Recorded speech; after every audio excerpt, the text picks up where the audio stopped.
ಇಡ್ಲಿಗೆ ದೋಸೆಗೆ ಸೂಪರ್ ಟೇಸ್ಟಿಯಾಗಿ ಇವತ್ತಿನ ವಿಡಿಯೋದಲ್ಲಿ ನಾನು ನಿಮಗೆ ತುಂಬಾ ರುಚಿಯಾಗಿ ಟೊಮೊಟೊ ಚಟ್ನಿನ ಹೇಗೆ ಮಾಡ್ಕೊಳ್ಳೋದು ಅಂತ ತೋರಿಸ್ಕೊಡ್ತಿದ್ದೀನಿ. ಸೊ ಇದಕ್ಕೆ ಕಾಯಿ ಆಗಲಿ ಅಥವಾ ಕಡಲೆಪಪ್ಪು ಈ ಥರದ್ದೇನು ಬೇಡ, ತುಂಬಾ ಈಸಿಯಾಗಿ ರುಚಿಯಾಗಿ ಮಾಡ್ಕೊಳ್ಬೋದು. ಲೇಟ್ ಮಾಡ್ತೀರಾ ಈ ಟೊಮೊಟೊ ಚಟ್ನಿನ ಹೇಗೆ ಮಾಡ್ಕೊಳ್ಳೋದು ವಿಧಾನ ಏನು ಅಂತ ನೋಡೋಣ. ಮೊದಲನೇದಾಗಿ ಈ ರೀತಿ ಸ್ಟವ್ ಮೇಲೆ ಒಂದು ಕಡಾಯಿನ ಇಟ್ಕೊಂಡೋದಕ್ಕೆ ಒಂದು 3 ಸ್ಪೂನ್ ಆಗುವಷ್ಟು ಎಣ್ಣೆ ಹಾಕಿ, ನಾನಿಲ್ಲಿ ಸ್ವಲ್ಪ ಜಾಸ್ತಿ ಕ್ವಾಂಟಿಟಿಯಲ್ಲಿ ಚಟ್ನಿನ ಮಾಡ್ಕೊಳ್ತಿದ್ದೀನಿ. ನೋಡಿಕೊಂಡು ಎಲ್ಲನೂ ಸಹ ಹಾಕ್ಕೊಳ್ಳಿ.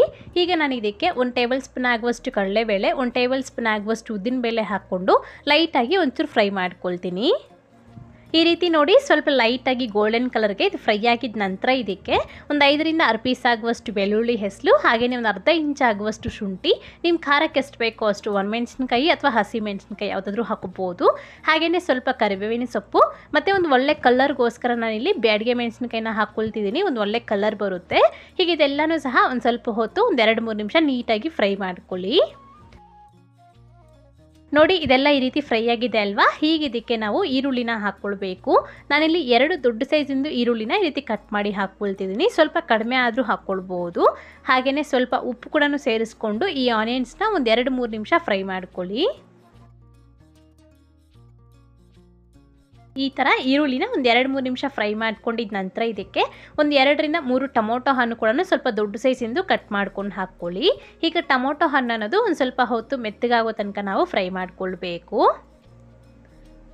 ನೀವಿಲ್ಲಿ ಟೊಮೊಟೊ ಕ್ವಾಂಟಿಟಿ ಜಾಸ್ತಿ ಆದರೂ ಹಾಕ್ಕೊಳ್ಬೋದು. ಹಾಗೆಯೇ ಒಂದೇ ಒಂಚೂರು ಹುಣಸೆಹಣ್ಣು ಕೂಡ ಹಾಕ್ಕೊಳ್ಳಿ, ಟೇಸ್ಟ್ ತುಂಬ ಚೆನ್ನಾಗಿರುತ್ತೆ. ಈ ರೀತಿ ಸ್ವಲ್ಪ ಹುಣಸೆಹಣ್ಣು ಕೂಡ ಹಾಕ್ಕೊಂಡು ನೀಟಾಗಿ ಮಿಕ್ಸ್ ಮಾಡಿ ಲಿಡ್ನ ಕ್ಲೋಸ್ ಮಾಡಿಬಿಟ್ಟು ಒಂದು 5 ನಿಮಿಷ ಇದನ್ನ ಹಾಗೆ ಬಿಟ್ಬಿಡಿ. ಆಗ ಟೊಮೊಟೊ ಎಲ್ಲನೂ ಸಹ ನೀಟಾಗಿ ಫ್ರೈ ಆಗುತ್ತೆ. ಒಂದು 5 ನಿಮಿಷ ಆದಮೇಲೆ ನೋಡಿ ನಮಗೆ ಎಲ್ಲನೂ ನೀಟಾಗಿ ಫ್ರೈ ಆಗಿದೆ ಅಲ್ವಾ. ಈಗ ಸ್ಟವ್ ಆಫ್ ಮಾಡ್ಕೊಂಡ್ಬಿಟ್ಟು ಇದನ್ನು ಪೂರ್ತಿಯಾಗಿ ತಣ್ಣಗಾಗ್ಲಿಕ್ಕೆ ಬಿಡಬೇಕು. ತಣ್ಣಗಾದ ನಂತರ ಈ ರೀತಿ ಒಂದು ಮಿಕ್ಸರ್ ಜಾರಿಗೆ ಹಾಕ್ಕೊಂಡು ಸ್ವಲ್ಪ ಫಸ್ಟ್ ಒಂದು ಸತಿ ಗ್ರೈಂಡ್ ಮಾಡ್ಕೊಳ್ಳಿ. ಆನಂತರ ನಿಮ್ಗೆ ಎಷ್ಟು ನೀರು ಬೇಕೋ ಅಷ್ಟು ನೀರನ್ನ ಹಾಕ್ಕೊಂಡು ಸ್ವಲ್ಪ ಗಟ್ಟಿಯಾಗಿ ಚಟ್ನಿನ ರುಬ್ಕೊಂಡ್ರೆ ಚೆನ್ನಾಗಿರುತ್ತೆ ಟೇಸ್ಟು. ತುಂಬ ನುಣ್ಣದಾಗಿ ರುಬ್ಬೋ ಅವಶ್ಯಕತೆ ಇರೋದಿಲ್ಲ.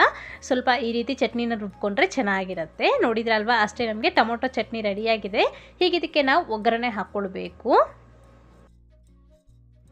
ಈ ರೀತಿ ಒಂದು ಚಿಕ್ಕ ಪ್ಯಾನ್ನಲ್ಲಿ ಒಂದು 2 ಸ್ಪೂನ್ ಆಗುವಷ್ಟು ಎಣ್ಣೆ ಹಾಕಿಬಿಟ್ಟು ಬಿಸಿಯಾಗಿದ್ದ ನಂತರ ಸ್ವಲ್ಪ ಸಾಸಿವೆ ಕಾಳು ಹಾಕ್ಕೊಂಡು ಸಿಡಿದ ಆದಮೇಲೆ ಇದಕ್ಕೆ ಸ್ವಲ್ಪ ಕರಿಬೇವಿನ ಸೊಪ್ಪು ಹಾಗೆಯೇ ಒಂದು 2-3 ಒಣಮೆಣಸಿನಕಾಯಿ ಕೂಡ ಹಾಕ್ಕೊಂಡು ಫ್ರೈ ಮಾಡಿಕೊಂಡು ಎತ್ತಿ ಇದೇ ಟೊಮೊಟೊ ಚಟ್ನಿಗೆ ಹಾಕ್ಕೊಂಡು ಚೆನ್ನಾಗಿ ಮಿಕ್ಸ್ ಮಾಡಿಕೊಂಡ್ರೆ ನಮಗೆ ಟೇಸ್ಟಿ ಟೊಮೊಟೊ ಚಟ್ನಿ ರೆಡಿಯಾಗಿದೆ. ಸೊ ಇದನ್ನು ನೀವು ಯಾವುದೇ ಥರ ದೋಸೆ ಜೊತೆ ಆಗಲಿ ಅಥವಾ ಇಡ್ಲಿ ಜೊತೆ ಆಗಲಿ ಸರ್ವ್ ಮಾಡ್ಕೊಳ್ಬೋದು. ಸೂಪರ್ ಆಗಿರುತ್ತೆ. ಸೊ ಮತ್ತು ಇವತ್ತಿನ ಈ ಟೊಮೊಟೊ ಚಟ್ನಿ ರೆಸಿಪಿ ನಿಮ್ಗೆ ಇಷ್ಟ ಆಗಿದ್ದರೆ ತಪ್ಪದೆ ಲೈಕ್ ಮಾಡಿ, ಹಾಗೆ ನಿಮ್ಮ ಫ್ರೆಂಡ್ಸ್ಗೆ ಫ್ಯಾಮಿಲಿ ಮೆಂಬರ್ಸ್ಗಳನ್ನು ಶೇರ್ ಮಾಡಿ. Thank you. Keep watching Neelu cooking.